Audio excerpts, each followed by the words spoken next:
Okay, today's devotion comes from Genesis chapter 7, verses 11 through 16. You know, there are many legends and myths about a great flood, but the biblical account is superior to all of them, for it reflects divine inspiration and its moral purpose. Let me start with verse 11 here. In the 600th year of Noah's life, in the second month, on the 17th day of the month, on that day, all the fountains of the great deep burst forth, and the windows of the heavens were opened. Now, this is pretty precise dating, but there is disagreement among the different commentators about which calendar to use. Many think that Noah used the civil calendar, which was based on the agricultural cycle. And so that began in September, October. And so the second month, 17th day, would put a time period somewhere in late November or early December. Other commentators think that he used what is called the theoretic calendar, which wasn't really introduced until the Exodus from Egypt. But that begins in the month of March, April, or in that time period. So that would make the timing of the flood late May.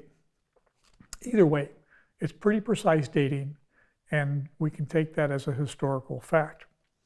Now, the phrase, the fountains of the great deep and the windows of heaven, these are facts given, but they are only understandable if we refer to the creation account in chapters 1 and 2. So let me kind of refresh our minds on that. In Genesis chapter 1, verses 6 through 8, the atmosphere was created to separate the waters above and the waters below. Now, some commentators will say firmament, but that means basically the atmosphere. In Genesis chapter 1, verses 9 and 10, the waters below are gathered together so that land and seas appear. In Genesis chapter 2, verse 5, it mentions that rain does not exist yet. And in Genesis chapter 2, verses 10 and 11, it says rivers are mentioned. So if we take all these verses together, they imply that water runoff from rainfall was not what fed the rivers or the seas. So where did that water come from? It most likely was connected to the great deep, the subterranean water source, and either through artesian springs or fissures in the earth. Now, the waters above the atmosphere, they had to be transparent. You could see through them. Well, why is that? Well, because Genesis chapter 1, verses 14 through 18, when God created the sun, the moon, and the stars, it says they were to be signs for the times and the seasons, which meant you could see through it. Well, you can't see through it, water, unless it is water vapor form. So this had to be water vapor, a great water vapor canopy around the earth and above the atmosphere, not like it is today, included in our atmosphere. Dr. Henry Morris, in his commentary, I'll get it right yet, called The Genesis Record, describes scientifically how this water vapor canopy would have been beneficial to life in the world that existed before the flood. Now, his supposition is that volcanic activity may have been what caused the bursting forth of the great deep from the fountains, as well as the condensing of the water vapor in the water canopy above the earth, resulting in the opening of the windows of heaven, or if you can kind of visualize shafts of rain pouring down.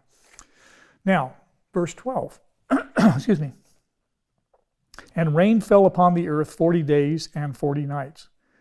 Now, the Hebrew word used here for rain comes from a root that means to rain violently, not like normal rain, but rain violently. Think of like a hurricane for 40 days and 40 nights. That was some rain. Verse 13. On the very same day, Noah and his sons, Shem and Ham and Japheth, and Noah's wife and their 3 wives of his sons with them entered the ark. On the very same day. Again, precise wording here. Now, this elevates this precise wording both in verse 11 and here in verse 13, puts it well above any legend or any myth. So it's either truth or it's a great lie. I'm going to go with truth. Okay, 14 and 15.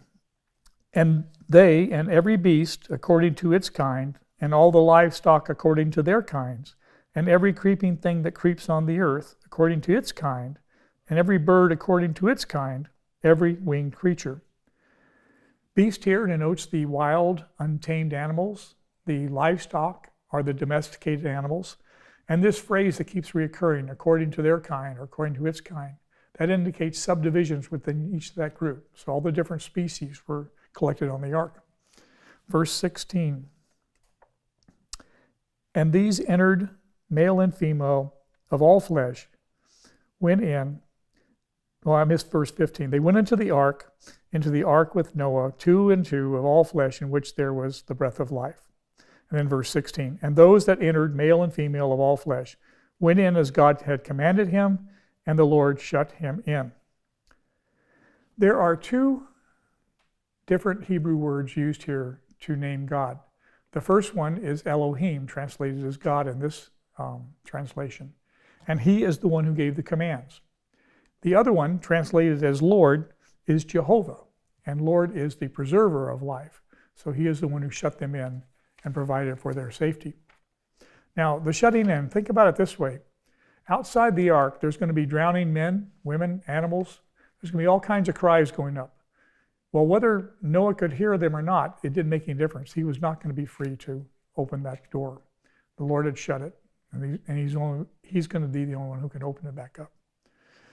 So what are our takeaways here? The biblical account of this flood is about why this occurred, and it is a testimony of the awfulness of sin and the reality of divine retribution. These are inconvenient truths for mankind. So through the ages, man has tried to either explain it away or forget about it. Now, one of our main takeaways is, and I think you'll agree, the threats of God are just as real as his promises are. So may we remember that, and thank you for watching today.